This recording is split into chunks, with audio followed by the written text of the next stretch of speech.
Selamat bertemu kembali adik-adik mahasiswa program studi pendidikan guru sekolah dasar Universitas Katolik Santo Paulus Ruteng. Pertama-tama saya ingin mengucapkan selamat Natal dan Tahun Baru ya. Oke, kita bertemu pada materi yang terakhir dalam perkuliahan ini, yaitu tentang membina hubungan sekolah dan masyarakat. Oke, materi ini terdiri dari 4 subtopik utama. Yang pertama, tentang hubungan sekolah dengan orang tua siswa. Yang kedua, hubungan sekolah dengan instansi terkait. Yang ketiga, hubungan sekolah dengan dunia usaha dan tokoh masyarakat. Dan yang keempat, hubungan sekolah dengan lembaga pendidikan lain. Oke, adik-adik di rumah, secara formal, sekolah merupakan wadah pembinaan mental dan karakter peserta didik dan wadah untuk mengembangkan pengetahuan, sikap, dan keterampilan peserta didik. Yaitu adalah hal penting yang sudah kita pahami bersama, yakni sekolah itu adalah wadah pembinaan mental dan karakter peserta didik. Selain itu pula, sekolah itu merupakan tempat mengembangkan pengetahuan dari peserta didik. Jadi di sekolah sebenarnya guru tidak hanya untuk mentransfer atau membimbing siswa untuk mengembangkan pengetahuannya, tetapi hal yang paling penting adalah bagaimana guru bisa membina mental dan karakter peserta didik, tentunya ke hal yang lebih baik dan positif. Jadi itu hal-hal yang perlu diketahui oleh para calon guru.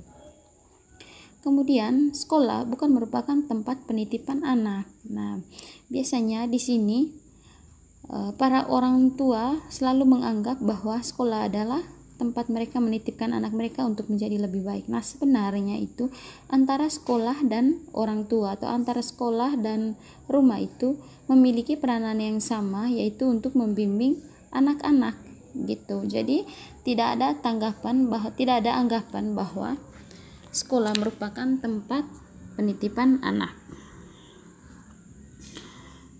Nah, oleh karena itu antara para orang tua murid atau masyarakat harus bertanggung jawab atas kepercayaan mereka terhadap sekolah yang dipilih sebagai wadah anaknya berkembang. Kemudian adik-adik selanjutnya, masyarakat diharapkan mampu membantu dan bekerja sama dengan sekolah tempat anaknya berkembang agar program sekolah berjalan lancar dan tujuan sekolah itu juga tercapai. Nah, sekolah dalam setiap semesternya atau per tahunnya itu memiliki tujuan. Yang pasti untuk mencapai tujuan ini, sekolah harus mampu bekerja sama dengan masyarakat, begitu juga dengan sebaliknya. Masyarakat harus mendukung penuh segala program sekolah agar bisa tercapai demi kebaikan anak-anak. Nah, jadi diharapkan antara masyarakat dan sekolah memiliki kerjasama yang baik demi perkembangan anak-anak. Lalu dengan begitu lulusan yang dihasilkan pun sesuai kebutuhan masyarakat dan bangsa, dan selain itu sesuai dengan keinginan orang tua, lebih khususnya ya. Harus adanya hubungan saling menguntungkan antara sekolah dan masyarakat. Artinya begini, adanya hubungan saling menguntungkan, guru dan sekolah dan masyarakat itu harus mampu bekerja sama. Dalam arti masyarakat mendukung sekolah untuk mencapai tujuannya itu yaitu menghasilkan output yang berkualitas. Nah, sedangkan hal yang menguntungkan masyarakat bahwa anak-anak mereka itu menjadi orang yang berkualitas. Itu maksud dari harus adanya hubungan saling menguntungkan antara sekolah dan masyarakat. Kemudian hubungan sekolah dengan masyarakat meliputi hubungan sekolah dengan orang tua siswa, hubungan sekolah dengan instansi terkait, kemudian hubungan sekolah dengan dunia usaha dan tokoh masyarakat, dan hubungan sekolah dengan lembaga pendidikan lainnya. Artinya hubungan sekolah itu bukan hanya antara sekolah dengan orang tua siswa saja, tetapi juga ada banyak hal, misalkan instansi terkait, misalkan dengan desa kayak gitu, kemudian dengan pustus setempat atau puskesmas pembantu setempat, kemudian dengan dunia usaha dan tokoh masyarakat setempat dan sebagainya. Hal ini semata-mata demi perkembangan peserta didik atau anak-anak kita di sekolah itu. Oke, kita mulai dari yang pertama tentang hubungan sekolah dengan orang tua siswa. Sekolah adalah lembaga pendidikan yang secara formal dan potensial memiliki peranan paling penting dan strategis bagi pembinaan dan pengembangan generasi muda, khususnya para sekolah dasar. Kemudian, sedangkan orang tua atau orang tua siswa adalah pendidik pertama yang dan utama yang sangat besar pengaruhnya dalam pembinaan dan pengembangan para siswa tersebut atau para anak-anak. Hal yang perlu dipahami dari sini adalah sekolah itu lembaga formal ya, lembaga formal untuk mengembangkan generasi muda atau mengembangkan potensi yang dimiliki oleh anak. Mengembangkan bukan menciptakan ya, tapi mengembangkan. Artinya begini, potensi itu sudah ada dalam diri setiap peserta didik. Potensi itu atau kemampuan itu sudah dimiliki oleh setiap anak-anak kita. Nah, potensi apa dan siapa yang menanamkan potensi tersebut? Yang menanamkan potensi tersebut adalah orang tua di lingkungan keluarganya. Jadi tugas guru hanyalah untuk mengembangkan dan meningkatkan potensi yang sudah ada. Seperti itu. Jadi jangan beranggapan bahwa sekolah itu adalah satu-satunya tempat untuk mengembangkan potensi anak. Tidak. Sekolah itu adalah melanjutkan. Hal yang paling utama atau wadah utama untuk mengembangkan potensi anak sebenarnya adalah keluarga. Oke? Atau orang tua. Sekolah hanya sebagai lembaga formal ya. Sedangkan kalau orang tua itu atau keluarga adalah lembaga informal. Selanjutnya, oleh karena itu sangat diperlukan hubungan yang harmonis dan terus-menerus serta berkelanjutan antara sekolah dan orang tua siswa. Kemudian hubungan sekolah dengan orang tua dapat dijalin melalui sarana wadah perkumpulan orang tua siswa. Guru atau tenaga kependidikan lainnya dinamakan Badan Pembantu Penyelenggara Pendidikan. Dengan adanya hubungan antara sekolah dan orang tua tersebut, maka manfaat yang diharapkan yang diperoleh adalah yang pertama, orang tua siswa mengetahui tentang kegiatan-kegiatan yang dilaksanakan sekolah. Kemudian, sekolah mengetahui semua kegiatan orang tua dan para siswa di rumah. Lalu, orang tua siswa mau memberi perhatian yang sangat besar dalam menunjang kegiatan-kegiatan sekolah. Artinya begini, seperti yang sudah dibahas itu, orang tua siswa mengetahui tentang kegiatan-kegiatan yang dilaksanakan di sekolah. Nah, kalau misalkan orang tua sudah mengetahui semua kegiatan yang dilaksanakan oleh sekolah, maka tugas orang tua di sini adalah memotivasi anak-anak agar selalu mengikuti kegiatan-kegiatan yang sudah dijadwalkan oleh sekolah. Begitu. Jadi jangan sampai anak-anak tidak mengikuti kegiatan-kegiatan tersebut. Oke. Lalu agar orang tua siswa mengetahui kegiatan-kegiatan yang dilaksanakan sekolah perlu melaksanakan beberapa hal-hal berikut ya. Ini tujuannya itu supaya orang tua siswa mengetahui kegiatan yang dilaksanakan sekolah sehingga dapat memantau pergerakan anak-anak juga ya. Yang pertama, memberi informasi seluas-luasnya tentang program sekolah. Pemberian informasi itu dapat dilakukan misalnya dalam rapat, bazar, pameran, malam kesenian, kemudian pekan olahraga dan melalui penjelasan tertulis. Pada intinya begini, sekolah harus memberitahu semua program dari awal sampai akhir semester kepada orang tua siswa. Begitu juga dengan kegiatan-kegiatannya. Selanjutnya, melakukan kunjungan rumah oleh guru atau kepala sekolah secara teratur dan rutin. Nah, di awal semester nih, kepala sekolah perlu menentukan jadwal-jadwal bagi setiap guru untuk melakukan kunjungan rumah. Kunjungan rumah itu tujuannya untuk apa? Kunjungan rumah itu tujuan utamanya adalah untuk yang pertama mengecek keadaan keluarga dari setiap siswa.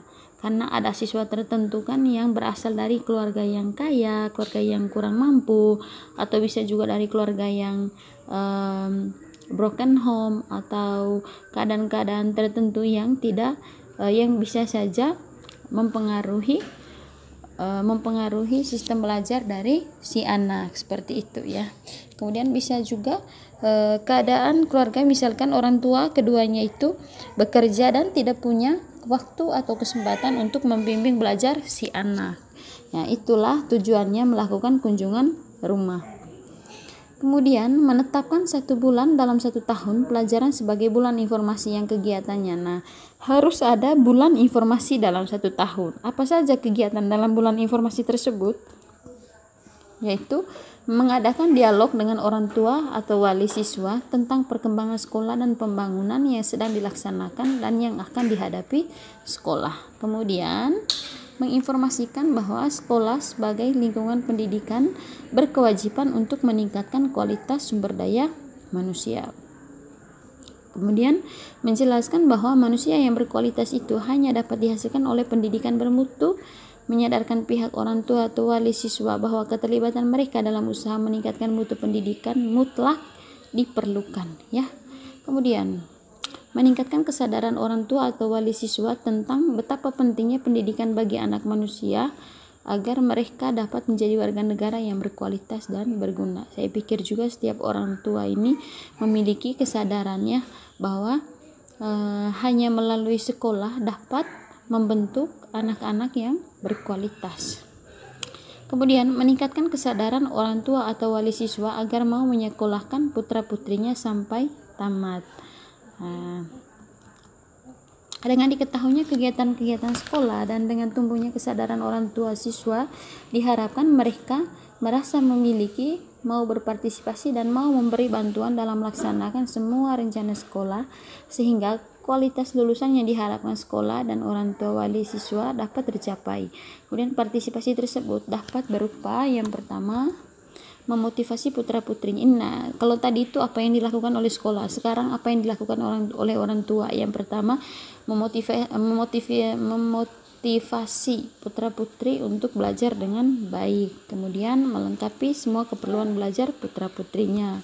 Kemudian mengarahkan anak-anak untuk belajar secara teratur pada jam-jam tertentu dan mengatur waktu untuk kegiatan lain di rumah. Misalnya nonton TV, bermain, berkunjung kepada keluarga tetangga atau sebagainya, seperti itu ya. Jadi artinya begini, orang tua wajib menyiapkan jadwal belajar untuk si anak. Nah, bukan artinya begini ya, setiap waktu itu diisi dengan kegiatan belajar, bukan. Tetapi yang dimaksud di sini adalah segala yang dilakukan oleh anak, baik dalam konteks bermain ataupun belajar, itu harus dijadwalkan oleh orang tua. Itu. Kemudian menciptakan suasana yang mendukung dalam keluarga yang dapat mendorong anak-anaknya untuk rajin belajar. Kemudian mengawasi dan mengecek anak-anak dalam melaksanakan tugas-tugas yang diberikan sekolah. Kemudian ikut membantu tegaknya disiplin sekolah. Kemudian ikut mendorong anak-anak memenuhi tata tertib sekolah dan ikut memberikan perhatian terhadap perkembangan situasi pendidikan sekolah. Memenuhi undangan rapat dan undangan lainnya dari sekolah bagi kepentingan anak-anak. Jadi orang tua diharapkan mampu memenuhi undangan rapat dari sekolah ya, agar mengetahui nanti apa isi rapatnya, dan ini demi kepentingan dari anak-anak. Kemudian membantu tegaknya wibawa kepala sekolah dan para guru. Memberikan saran dan kritik dalam menegakkan wibawa kepala sekolah dan guru. Membantu memelihara nama baik sekolah. Mendorong agar putra-putrinya gemar membaca dan tidak lalai dalam mengerjakan pekerjaan rumah. Nah, di sini tugas orang tua sangat penting ya, sangat penting sekali untuk memotivasi anak-anak agar selalu berlatih membaca dan tidak lalai dalam mengerjakan PR. Caranya seperti apa? Nah, misalkan pada malam hari anak-anak sukanya menonton televisi, maka diberi syarat agar anak-anak boleh menonton televisi kalau PR-nya itu sudah dikerjakan. Seperti itu salah satu cara dari orang tua untuk memotivasi anak-anak itu bekerja PR di rumah. Kemudian mendorong putra-putrinya agar ikut ambil bagian dalam kegiatan seperti kesenian, olahraga, pramuka, UKS, dan kegiatan lainnya. Nah, yang diselenggarakan oleh sekolah ini, kegiatan-kegiatan seperti ini dapat membuat peserta didik atau anak-anak kita itu mampu bersosialisasi dengan peserta didik yang lainnya, sehingga kemampuan sosialnya juga terbentuk ya. Dia bisa berkomunikasi dengan orang lain, berinteraksi, kemudian bergaul, sehingga kemampuannya juga bergabung dan berteman itu juga bagus. Lalu mendorong putra-putri memelihara keamanan, kebersihan, ketertiban, keindahan, dan kekeluargaan serta kerapian baik di rumah maupun di sekolah. Nah, itu tadi hubungan orang tua dengan sekolah. Sekarang hubungan sekolah dengan instansi terkait. Ini subtopik kedua ya. Sekolah perlu membina hubungan baik secara timbal balik dengan instansi terkait. Instansi terkait itu seperti lurah atau kepala desa, puskesmas, camat, polsek, koramil, LKMD, dan posyandu.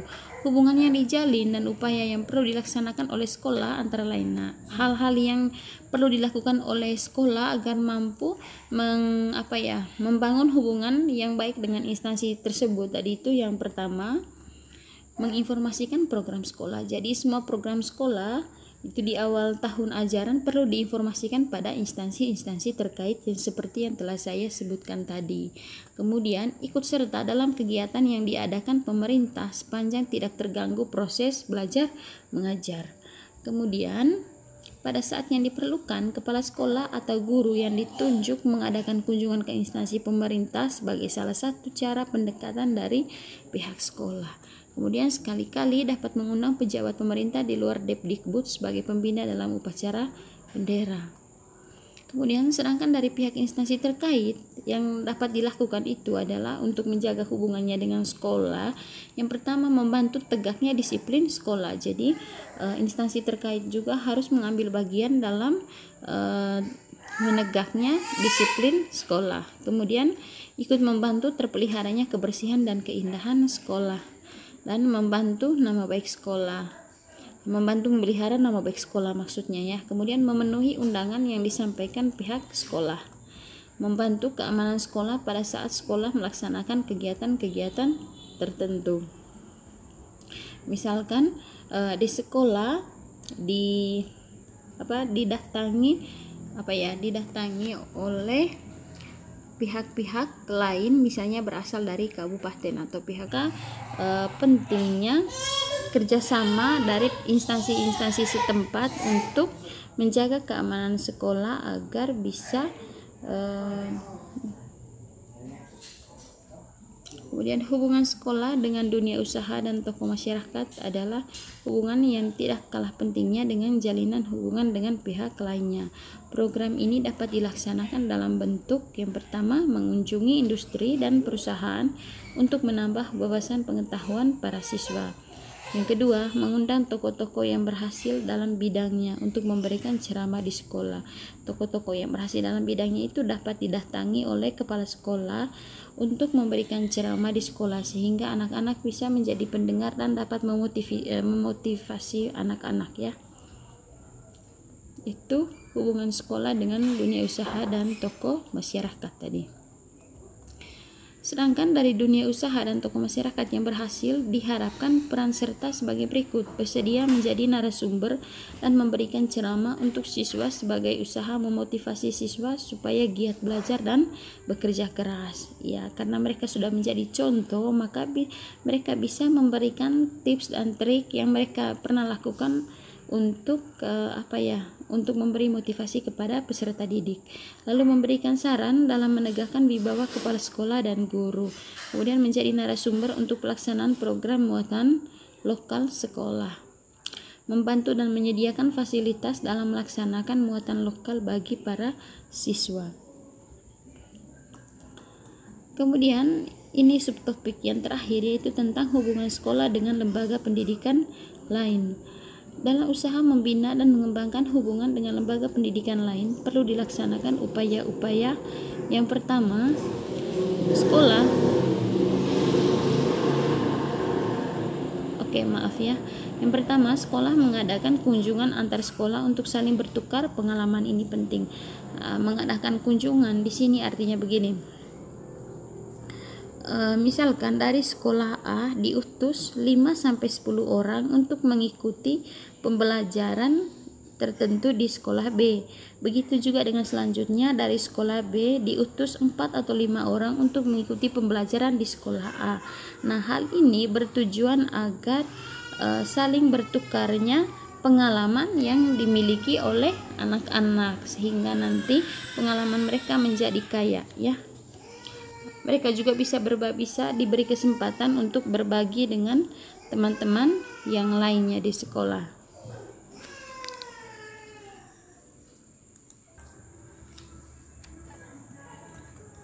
Kemudian menjalin kerjasama dalam upaya saling mengembangkan pendidikan di sekolahnya masing-masing. Nah, ini sangat bagus ya untuk menjalin kerjasama, adanya seperti pertukaran pelajar seperti itu ya.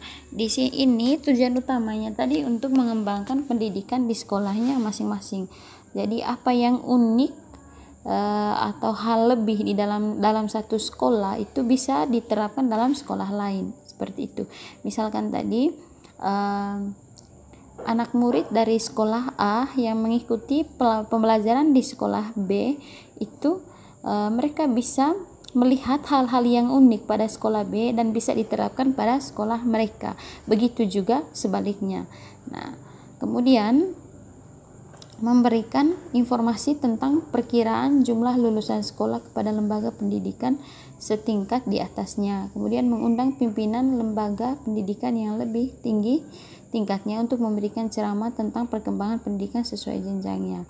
Oke, adik-adik di rumah, itu dia materi yang terakhir pada semester ini ya. Kemudian tugas terakhir juga yaitu tugas 9.